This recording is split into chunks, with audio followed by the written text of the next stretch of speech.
Well, thank goodness for the sunshine. It certainly helped me this week, and for those of us who have been taking the opportunity of going out for our permitted daily exercise, it's really raised the spirits, hasn't it? I've also rather enjoyed seeing parents and children out going for a family walk or cycle ride together, but I do have a sneaking feeling that not all of the children were enjoying it quite as much. And despite this arrival of spring, despite us supposedly having far less that we need to do at the moment, I don't know about you, but Jane and I are feeling exhausted. And talking to others, I think this seems to be a common theme. We're all trying to get into new rhythms and routines. On Wednesday evening, when I was finishing work, so before a day off, whatever a day off is in this kind of time, I couldn't believe that it had actually only been 2 days of the lockdown. It's strange, both time seems to be standing still and we're exhausted. Some of this is probably down to all the things that we're missing. We've all had to give up stuff, haven't we? Lent's always been about giving stuff up. We give stuff up so that we can focus on that which is important. This year so far has been the easiest year I think I've known for some time in giving up alcohol, and that's probably because there have been other things which are far more important that we've had to give up, that hasn't felt so hard to do. The purpose of this Lenten giving up is seeing that which is important. So, looking back to Ash Wednesday, what was it that you gave up? And now, what have you had to give up? As a church, it started with us being told that we couldn't dip our wafers. And then we were told we couldn't share the peace. Then we couldn't have the wine at all. We weren't sure whether to take all of this seriously at the time, but then it got serious. We were told we couldn't have coffee after the church. We realised quite how important this socialising was, and being told that we couldn't have coffee felt that something important had been taken away from us. Now let's just be clear, coffee's never been a central part of worship, and yet we're more upset than that than about not being able to share the chalice. But of course things got worse quite quickly. As Jane said last week, we cried when we were told that public worship had been suspended. And then on Monday evening came that hammer blow. We were told that we can't go out and that our churches were to be closed. We're so used to popping to the shops whenever we want. We're so used to being able to buy whatever we want. We don't like being told we can't go out. We now have to think about how we maximise the opportunity to go out. We can't do whatever we want. The term which is being widely used is lockdown. The problem with this is that it implies someone is locking us in. And if we can just get sidetracked for a minute, I do get wound up by those who blame the government, or who blame the council, or who always want someone else to blame for this. It's not someone's fault. Anyway, let's not go there. What was your response when you heard the news that our freedom was to be curtailed? However much we know it's the right thing, it comes as a shock. I know that afterwards, when I went down to church to make sure that everything was turned off and that the whole place was safe, and then when I was leaving the church, and when I was actually locking the church door behind me, I felt really quite wobbly. It was a physical reaction. Locking the church door felt wrong. The openness of the church speaks to me of being there for all people, an ever-present refuge.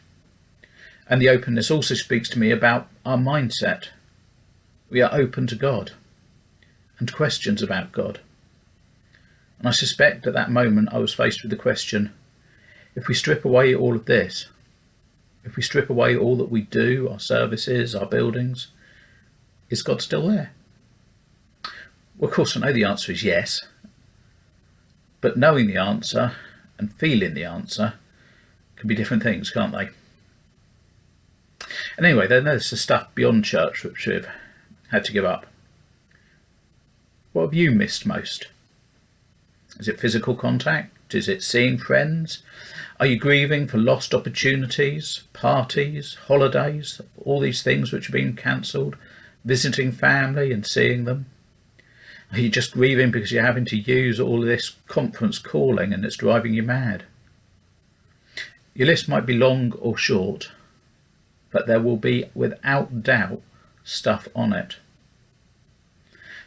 And when we acknowledge that the things that we are missing, I think we end up pretty much standing in line with Martha in today's Gospel reading.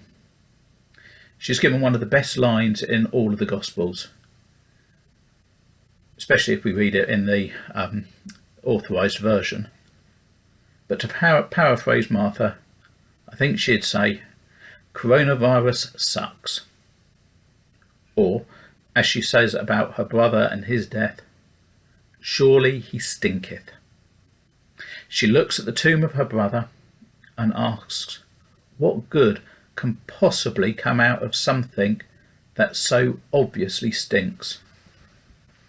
And what can this story about the rising of Lazarus tell us? Well, firstly, it tells us that it isn't what God desires. When Jesus hears the news, he is greatly disturbed. The word used in the Gospels implies a snorting of the nostrils, a kind of rage. Jesus is moved by the situation. And the whole point is, the incarnation is that God is with us. Locking the church door doesn't lock God out. And secondly, yes, good can come from that which stinketh. No, it's not comfortable. And it does, but this whole situation does make us focus on that which we truly see as important. And we shouldn't take it for granted. We're still journeying towards Easter, to a fresh hope, to things which bring us real freedom. And the things which bring us God's freedom aren't necessarily the things which we used to think gave us freedom. And finally, there's Thomas. See, Thomas is a bit player in today's Gospel. You might have even missed him being there. But for me, he's still one of the most important characters. And some of you might recall that last Lent I explained that Thomas is my favourite of the biblical characters. And I think the reason for that is it's really easy for me to say, or for us to hear, things like God is with us or Easter will give us hope. The danger is these words can end up sounding hollow and sound like platitudes. And if these words leave us with a nagging doubt, is God really there? Where is the hope from Christ? We can look to Thomas. You see, when Thomas was confronted by the resurrection, he still questioned it. But he of all people shouldn't have doubted, because he was there at the rising of Lazarus. He'd seen who Jesus was. He'd seen with his eyes and touched with his hands. Surely he should have believed.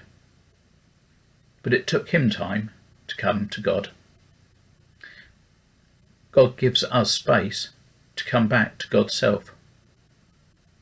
And the openness and the freedom to which God has called us has not changed at all. There is always new life and new hope.